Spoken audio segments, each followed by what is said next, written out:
Poetry. Speaking on the topic of 5 keys to a high-frequency living, would you please help me welcome Dr. Cynthia Cavalcanti.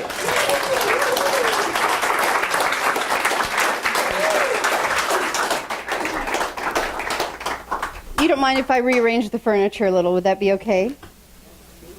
I have, I'm not tall, but I have unnaturally long arms, and I tend to knock things over, so I will use all of this space. I was just visiting my parents overnight on my way to Sarasota. They just moved to Atlanta. My mother had bought me the most beautiful cardigan. She says, "Look how pretty it is, and the sleeves are long enough for your monkey arms." I'm like, "Thanks, Mom!" So it's great to be with you this morning. It's my first time in Alberta, not in Canada, and I just feel so blessed by the beautiful snow and being able to ride in it and not drive in it. Thank you, Nadine, for bringing me here safely to be with all these beautiful, bright people. So our topic this morning is 5 keys to high-frequency living, and I hope we have some Einstein fans, because we're going to start with Einstein. Yay, Helen. And we're going to end with Einstein. So Einstein was asked, if you had 1 hour and your life depended on coming up with the right answer to something, how would you go about it? And he thought for a minute and he said, if I had 1 hour to come up with the correct answer to something and my life depended on it, I would spend the first 55 minutes formulating the question. Because when you ask the right question, the answer's already there. It's always been implicit. You know how we say the answer to the prayer is in the prayer itself. Well, asking high-frequency questions is actually a way of praying, a way of going within to the truth of who we are and discovering the wisdom that's already there, the brilliance we've always had, and that maybe we've only been using a small percentage of. So our 5 keys are actually 5 questions. We're going to start with 4 of those. They're all one-word questions, so you don't even have to take notes. They're easy to remember. Because we all have a life we dream of living. And I'd like you to think of this morning's service as the precursor to this afternoon's workshop. And each one can stand alone by itself, but together there's something very, very powerful. So we're going to start this idea of tapping into our inner wisdom, our vision of who we came to be in the world. And by the time you leave today, I promise that you will be more in touch with a way to go out and start doing that, even in the snow this afternoon or first thing tomorrow morning. I like to start things on Mondays, typically. I'll just keep doing what I'm doing through Sunday night, and then Monday morning we start again. So we're going to talk about this in terms of building a dream, of articulating a vision for ourselves. This afternoon we'll actually be writing a vision statement so that when you go home, you have the sacred scripture to take with you, all your very own that came from inside of you, and you can put that into action. So I'll be using the terms vision and dream interchangeably. They mean the same thing. But the first step in building a dream is activating our awareness. And how we're going to do that is by asking high-frequency questions. Very high-frequency, one-word, easy questions. And we're going to start with the question, what? Because when we ask the question, what, it immediately activates our imagination. How many of you spend a lot of time delving into your imagination naturally? Okay. 3 people, 4, 5, okay. Most of us don't. Not when we're over the age of 5 or 6. Once we get into school, we're taught, okay, that's all in your imagination. Let's get back to the facts here. And then life goes on. And so we tend to be fact-based and condition-driven. It's not a bad thing. It's how humans do their lives. So in our teaching, Ernest Holmes doesn't talk about it so much about imagination. You have to go looking for those little nuggets in the textbook. But he does say this. He says to imagine without the power to manifest such imagination would be to remain in a dream world which would never come to self-realization. So what is he saying? That we all have the faculty, we possess the faculty of imagination, and that built into that is also the mechanism by which it expresses. Otherwise, it would just be a dream. It would just be an image, and never come into realization, which is what metaphysics is all about coming into self-realization, everything we want, everything we would love. So what is the number one question that we want to ask? And really, if you were to ask yourself, what would I love? Every morning before you do anything, or even the night before you go to sleep, so that the invisible side of yourself can go forth to start creating it and bringing it into form. What would I love? What would I love? So the questions are not, what would I like to do if my checkbook balance were a little bit higher? Or what could I do if my body were a little more flexible or freer? You know. Here's one I ask myself frequently. We're gonna do a little true confession off and on too. I will sometimes ask myself, Tina's gonna crack up, where would I go if my husband weren't such a pain to get to travel with?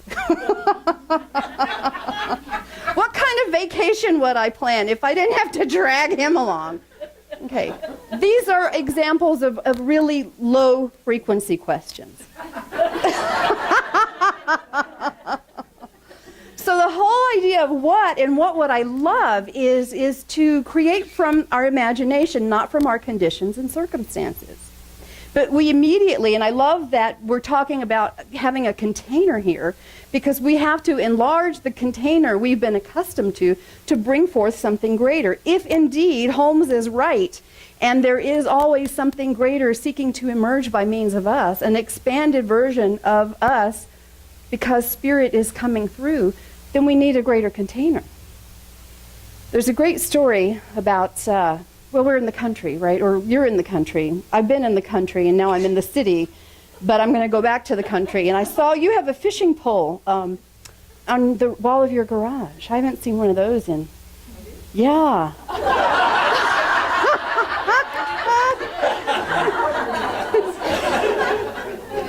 And it reminded me of one of my favorite fishing stories. Of course, I only know one, so it has to be my favorite one. So there are two men fishing on a pier, and one is a really young guy and one is an older guy. And the young guy, he's kind of a novice. So he's watching the older guy fishing to maybe learn something about how to do it right. And what he observes is, when the older man catches a fish, he looks at it and he throws it down on the dock. And if it's bigger than this, he throws it back in the water. Now, he keeps the small ones and the medium ones, but if they get a little bit bigger than this, he throws them back in. And so the young guy's thinking, I wonder if there's something to that. Maybe a large fish doesn't taste as good. Maybe it's more bony. Maybe there's some kind of law that, they're heritage fish or something. Finally, his curiosity, he just can't take it. So he goes over to the older man and he says, "Sir, I don't mean to be rude, and I haven't really been stalking you, but I've been watching. What is this thing you do that you throw the fish down on the dock, and if it's about bigger than this, you throw it back?" He said, "Well, you see this yardstick here? It was broken off." He said, "That's the size of my frying pan." Yeah. "And if it's bigger than that, I can't cook it and eat it. So you know what? We need a bigger frying pan." Mm-hmm. And maybe this much has served us until now. But again, I'm going to repeat this a million times till you're tired of hearing it today. Spirit is always seeking an expanded expression of itself by means of us. We have to provide that larger container. So that big question, that central question, what would I love? If we pay attention, that immediately puts us into an expanded consciousness of what we can bring forth in the world. What would I love? What would I love in the area of health? What would you love in the area of health? Are y'all talkers? Not so much? Okay, I'll tell you what I would love. I would love to run 3 miles a day very easily and freely. In my vision, I'm a gazelle. And even my monkey arms, I move like a gazelle. Now, I know when I run in real life, I'm very clunky, and it's okay. And probably people in their cars are laughing at me, and probably my dog is even laughing at me. But I don't care about that, because I stay in the realm of my imagination. And what I would love in the domain of my health is to run faster and more consistently for 3 miles a day every day. Does anybody get an idea of what you would love? Okay, anybody want to shout something else? You want to be a yoga instructor? Awesome. What's your name? Karen. Okay, yeah. Anybody else? Oh, yes, chakra dancing. I love that. One of my clients had her third grandchild last Thursday. Yeah, when I was on the way here. And so now she has 3. And what she would love in the area of health is to be able to chase after them, all 3 of them. There's a 4-year-old, a 2-year-old, and now this brand new baby. And she knows in about a year when that one starts walking, she's already got her hands full. It's going to be even more. That's hers. That's her dream for health. Another client of mine has a little bit older grandkids, and her dream is to go up to the top bleacher and sit there and watch the ball games so that she can see. Yeah. So it can be anything. What would you love in the area of health? What would you love in the area of relationships? Who could use a little more harmony in all your relationships? Yeah, yeah. And what about in the area of your financial supply? Not what does your checkbook or your salary or your bank, the amount of interest they're paying. Not what does that say, but what would you love in the area of your financial supply?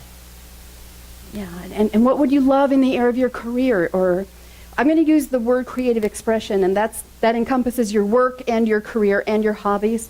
I work with a lot of retired people, and so they don't have a job that they go to, but they're expressing very creatively in the world. So you get some pictures. Yeah, so not what does my boss say, or what does my education dictate I can do. You know, maybe there's a promotion. Maybe there's a transfer to another city, that kind of thing. So those are the basics, the what. And this afternoon we're going to go in depth with that. Like, really, what would you love? Vividly describe that and write it down, and we'll share it with each other. Be very interesting and exciting. So we'll do a little bit of a condensed version this morning. Now, the next question we want to ask after the what, after we've allowed our imagination to expand us, is the when. When do we want our good? Now. Yeah.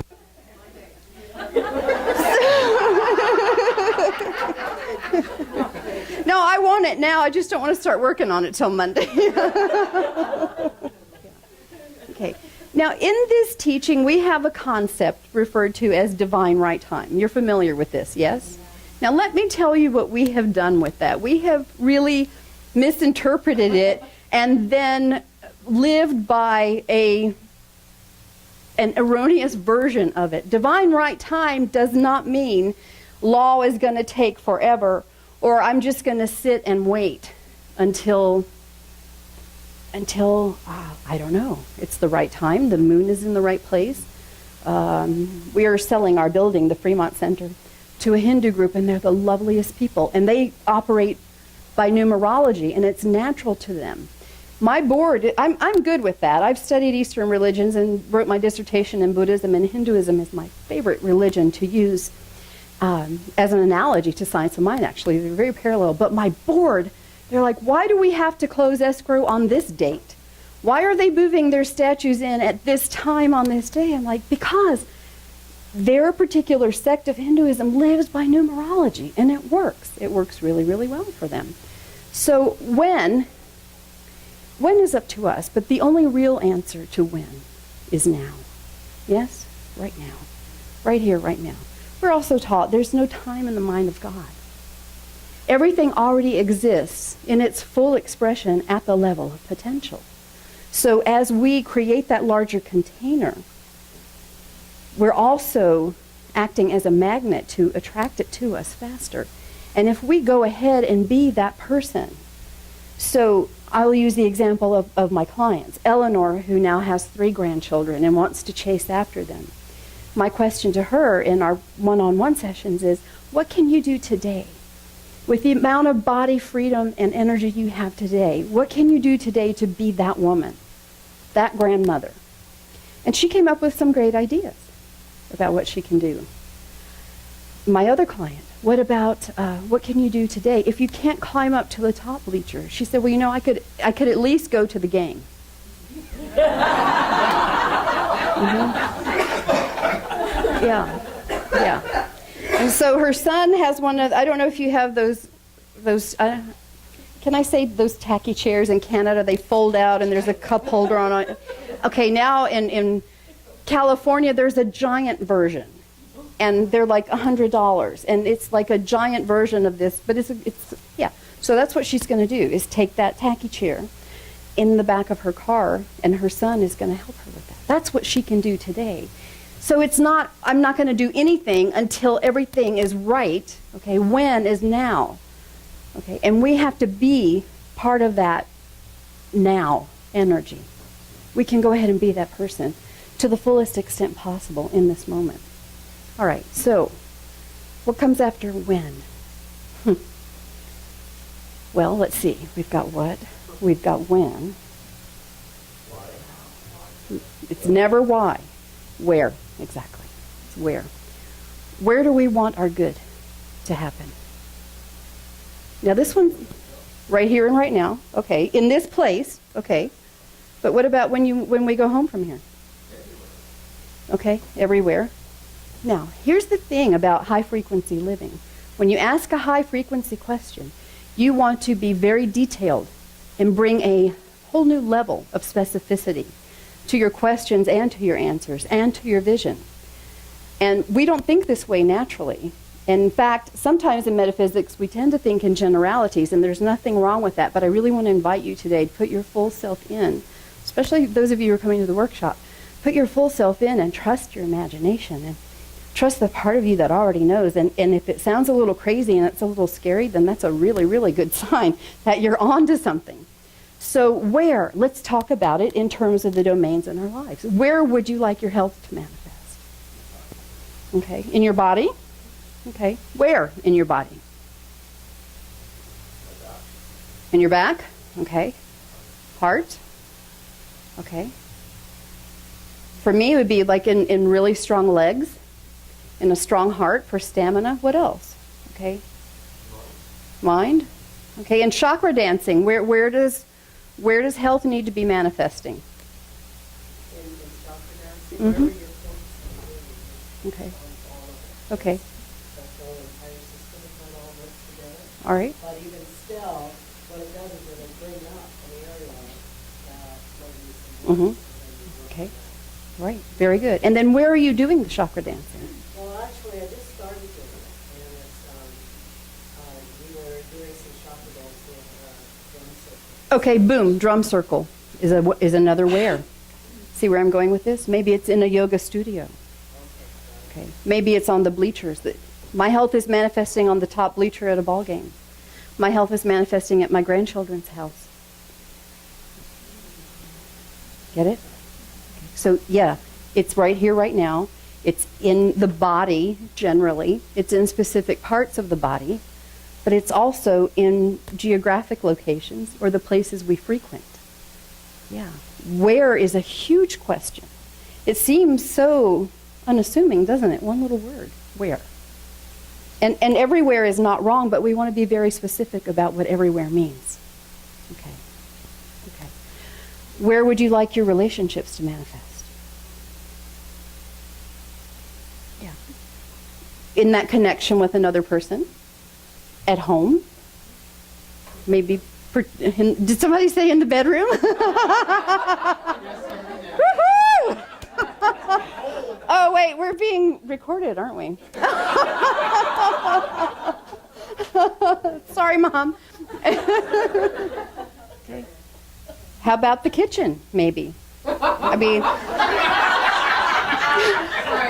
okay, we're going downhill with this. In my family gatherings, we tend to be congregating in the kitchen, so there's a lot of love and relationship manifesting in the kitchen. What about at work with your coworkers?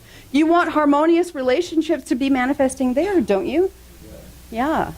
I work with two people who are in the tech industry, different companies, but they both are in a cubicle situation, and they're really about to go mad, according to what they report, with people being loud or people being annoying. And so it's like there's a where for them, where I would like my harmonious relationships to manifest.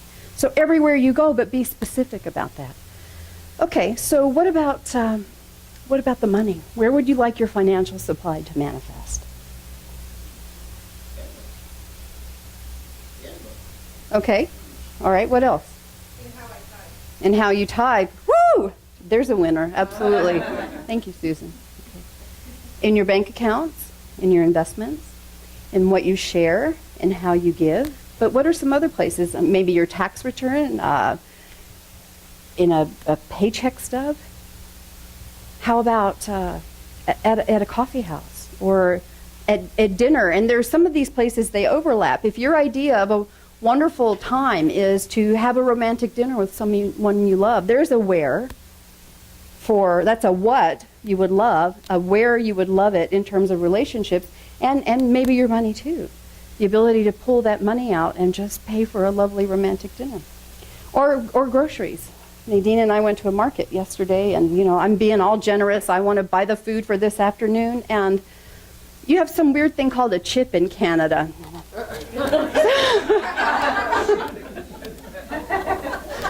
don't know what that is, and I'm trying to pay, and I know I have money, and nothing is going through. And it was very interesting in the car on the way home, so I had to call my bank, and I'm roaming at $2.05 a minute. And they sent me to the fraud department, and they apparently had shut me down because there were some large expenditures and I was in another country. It's like, well, don't you think if I'm making some large expenditures and I'm in a foreign country, I really need my money? So I don't think Nadine has ever seen me get a little testy, but I get a little testy sometimes, so I did a quick, where do I want my financial supply to manifest? In my debit card, in Canada, at the co-op, everywhere I go. Yeah. Mm-hmm. So this morning I was too chicken to get out of the car in the snow to go in and pay for groceries, but I promise I'm going, in an ATM, I want my financial supply to manifest in an ATM. Okay, but you get the point, right? Okay. Okay, where? And then who? Who is so important? Because we're not the only person in our lives. In fact, most of us are surrounded by all kinds of different people at all different levels all the time, aren't we? Unless we make a special effort to have some downtime, some alone time, some quiet time. But even if we live alone, there are always other people. There are 7 billion other people on the planet, and we're interacting with them. How many, and be honest, how many of you have at least one difficult person in your life?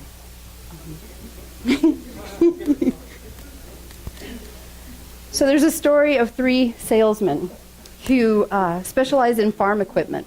And they're from different parts of the country, but they come together at this conference, and then they go out into the countryside to actually see a new piece of farm equipment being demonstrated.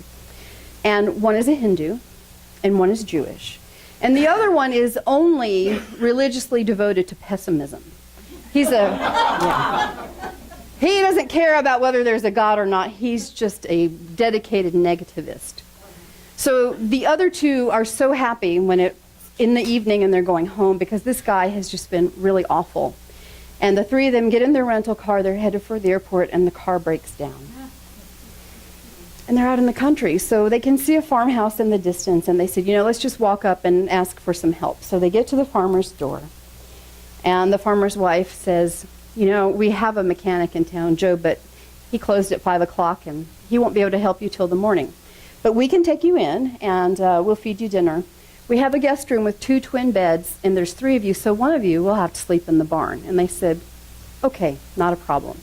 So they have a lovely dinner, they get ready to bed down. And they're talking about who's going to sleep in the barn, and they decide to draw straws. And then the Hindu man says, you know what, no, I'm a very peaceful person. You have the beds, I'll go in the barn. So they turn out the lights. 30 minutes later, there's a knock, knock, knock at the door. It's the Hindu man, and he says, I am so sorry to be difficult, but there's a cow in the barn. And in my religion, cows are sacred, and I feel it's a sacrilege for me to sleep in the barn. And the Jewish man says, no problem. I'll go out there. So they bed down again. 30 minutes pass, knock, knock, knock at the door. It's the Jewish man, and he says, oy vey, there's a pig in the barn. I don't mean to be difficult, but in my religion, pigs are dirty, and I really can't sleep out there. Well, now the pessimist, the negativist, is really on it, and he's like, Enough already, you two idiots, go to bed. I just want to get some sleep. We got to get the car fixed in the morning. He goes out to the barn. 30 minutes later, there's a knock at the door. It's the cow and the pig.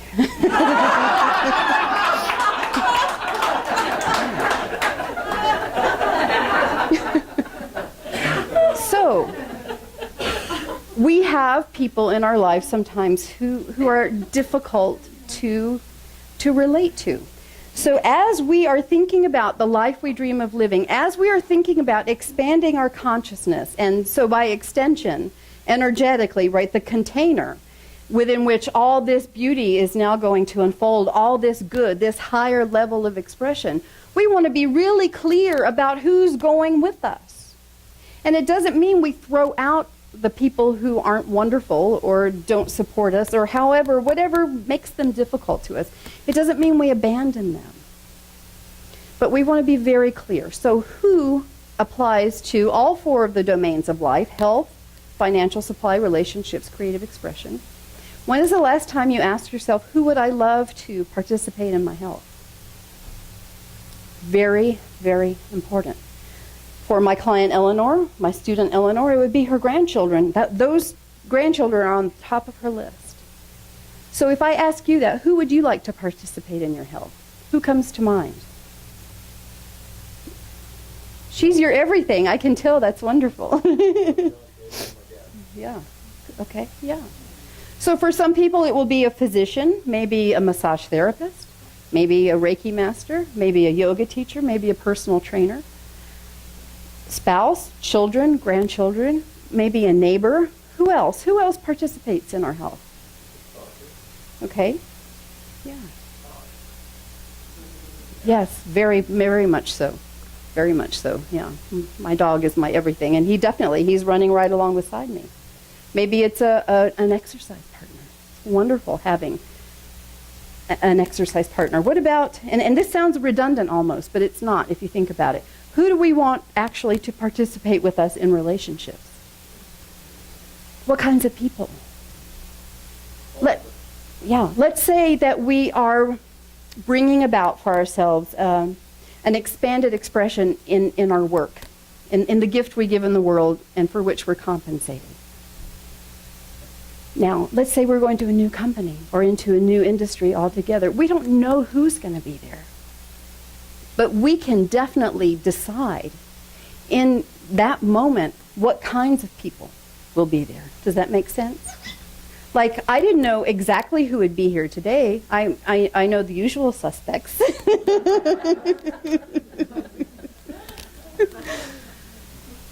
But I know anytime I speak, and even in my own center where I know everybody, I just make a decision that the people who show up and are in seats that morning are ready to receive the gift that I've come to give, that I am here to be in service, and that people whose minds are open and they walk away with something.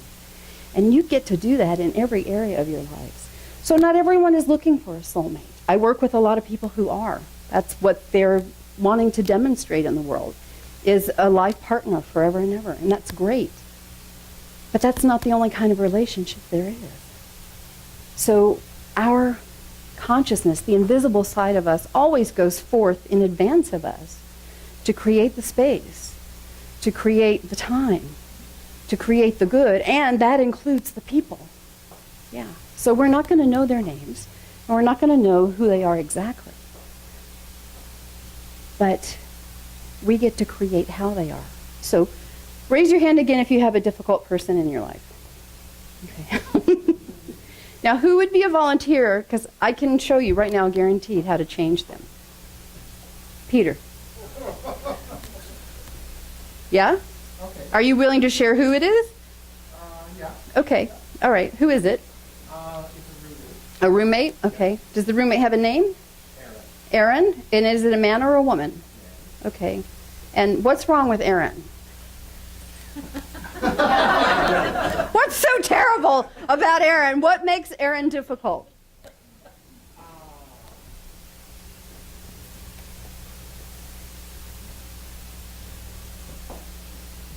His inability to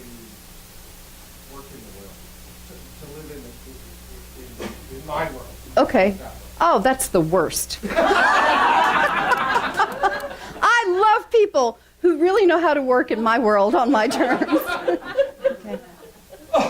Here's how you change Aaron. You make him up a different way. You tell a new story about Aaron. The story you tell about Aaron is that Aaron is wonderful and harmonious. And you bless him.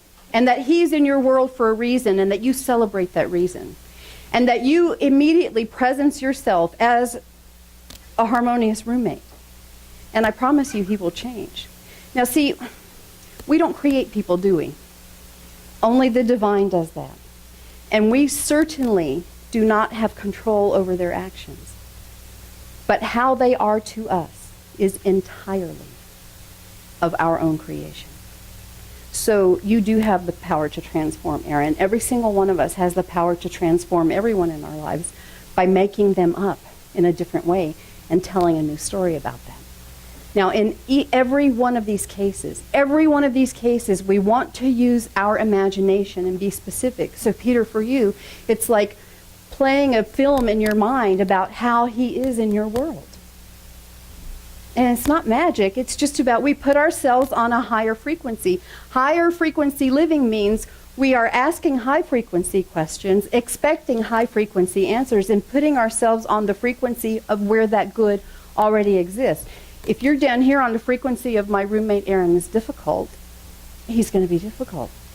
You come up here and everything changes. Not just you and Aaron and your living space and the atmosphere. Everything changes. So the fifth question, the low frequency question that we're not ever going to ask is how? How would I do that? How will I pay the bills this month? How will I ever get to go hiking when I have so much pain in my body? Who will ever love me? As in, how am I ever going to attract a soulmate? I hear that so frequently. Now, why do we not ask how?